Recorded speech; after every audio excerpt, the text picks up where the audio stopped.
Se observarmos uma criança que está aprendendo a desenhar, notaremos que primeiro ela faz rabiscos em linhas, depois zigue-zagues, sucessivamente loops, até que, a um certo ponto, descobre o círculo. Comece a reparar e procurar os círculos nas logomarcas e em propagandas. Aproveite e compartilhe suas descobertas nos comentários. Você perceberá que este é um recurso utilizado para chamar a nossa atenção. Por quê? Porque o círculo, naturalmente, captura o nosso olhar, já que nele reconhecemos inconscientemente alguns princípios. Não é à toa que os hindus utilizavam mandalas circulares para praticar a concentração. E quais princípios são esses? A forma circular alude a princípios como totalidade, ordem, excelência, perfeição, unidade, paraíso, eternidade e iluminação. Por isso, vemos os círculos em obras de arte de todo tipo. Aqui vão alguns exemplos. E sinta-se à vontade para compartilhar outros exemplos nos comentários. Ouroboros é um símbolo que pode ser encontrado em várias outras culturas diferentes. Ouroboros é um termo que significa mordedor de rabo, que é autoexplicativo, ou seja, se trata de uma cobra que morde o próprio rabo. Este símbolo circular representa a eternidade. Neste quadro, vemos representado a expulsão do paraíso, que, como se pode ver, é representado dentro de um círculo. Já nesta pintura, de Gustave Doré, retrata a parte da história contada pelo poeta Dante Alighieri, quando ele e Beatriz vislumbravam o paraíso. Os gregos nomearam esse conjunto de princípios característicos do círculo de mônade. Para os antigos filósofos da matemática, o círculo simbolizava o número 1. Eles consideravam o número 1 não exatamente o número, mas a fonte de todos os outros números. Da mesma forma que consideravam o círculo como a fonte de todas as formas, já que podemos escrever nele todas as formas geométricas. A palavra universo quer dizer exatamente isso, que em latim significa feito um, convertido em um, ou seja, está tudo dentro do círculo. Observando a relação entre o número 1 e os demais, se pode perceber o princípio de unidade, já que o número 1 está, ao mesmo tempo, presente e escondido em todos os números. Isso porque todo número multiplicado ou dividido por 1 permanece o mesmo, ou seja, preserva a identidade de todos os outros números e é o denominador comum universal. Observando a geometria do círculo. O círculo tem a sua origem a partir do centro. Não existe um círculo sem o centro. Sempre que se desenha um ponto, um centro, se pode delinear uma circunferência. Mas se observarmos atentamente, este centro não possui dimensão, pois sempre haverá um centro dentro do próprio centro. Poderíamos dar um zoom dentro do centro para sempre, sem nunca achar o centro primordial.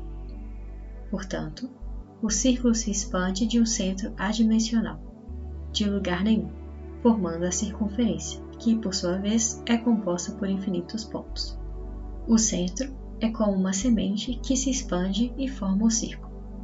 O círculo, portanto, alude ao processo misterioso através do qual, do nada, surge alguma coisa. Te parece familiar? Lembra na introdução quando dissemos que os antigos percebiam através da observação das formas da natureza aquilo que os cientistas descobrem através de experimentos e fórmulas? Bom, mas quais são as características do círculo? Em primeiro lugar, é impossível saber ao mesmo tempo, com números inteiros, o raio e a circunferência de um círculo. Quando a circunferência é um número inteiro, o seu raio é um número irracional, e vice-versa. A relação entre o perímetro e o diâmetro de um círculo é definida como π, que representa um número irracional, ou seja, infinito. O círculo representa a coexistência do finito e do infinito, do centro e da circunferência. Como dito anteriormente, é impossível desenhar um ponto verdadeiro, pois é adimensional. O ponto feito no papel é, portanto, apenas uma representação. Mas, também como vimos anteriormente, nada existe sem o centro. Podemos observar isso no nosso dia a dia. O coração que está no centro do sistema circulatório, o Sol que se encontra no centro do sistema solar, o buraco negro no centro da galáxia, é o centro que mantém tudo em pé. Sem o centro, o sistema colapsa. Podemos dizer que todos esses centros são símbolos de um centro invisível que podemos identificar como consciência, ou, como dizia Gurdjieff, como centro de gravidade permanente. Quando agimos e percebemos através deste centro, vivemos de forma equilibrada e harmoniosa. Além disso, temos uma visão mais ampla, já que o centro é o melhor lugar para observar e compreender o entorno. Não era à toa que o centro era conhecido pelos gregos como a morada de Zeus. Vejamos agora os 3 principais princípios arquetípicos do círculo. Primeiro princípio, expansão igual em todas as direções. Em vários mitos e em religiões, o universo começa com uma expansão do centro, como na Bíblia, que haja luz. Além disso, os egípcios, chineses e maias utilizavam o círculo como ponto para representar a luz. Este mesmo processo de expansão igual em todas as direções pode ser observado em estrelas explodindo, em ondulações, em chapadinhas. Por exemplo, quando uma pedrinha cai na água, observamos várias ondas circulares se formarem. A sensação que se tem é que tais ondas estão se movimentando, se deslocando do centro para fora, mas se trata de uma ilusão de ótica. O que nós vemos é a energia, causada pelo impacto, se propagando horizontalmente em todas as direções. Mas as moléculas de água não acompanham esse movimento. Na realidade, elas se movimentam verticalmente, ou seja, para cima e para baixo, dando a impressão de que ondas estão sendo formadas.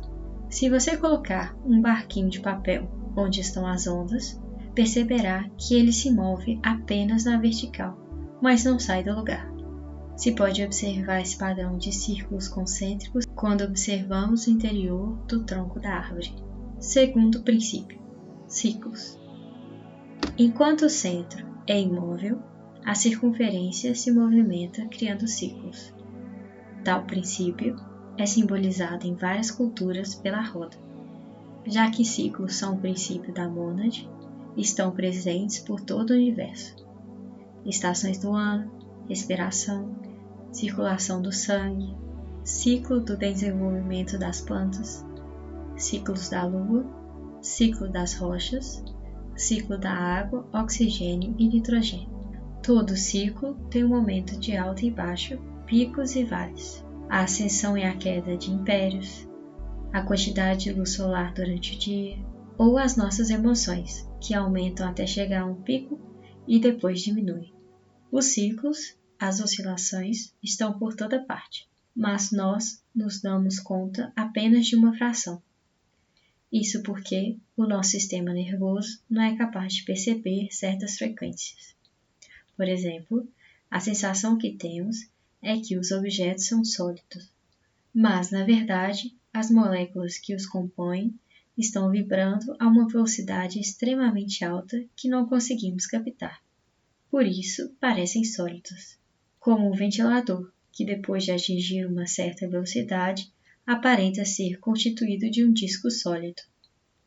Isso vale também para todos os outros sentidos, não só a visão. Resumindo, todo o processo é caracterizado por ciclos. Cooperar com a natureza significa reconhecer tais ciclos. Terceiro princípio: eficiência máxima.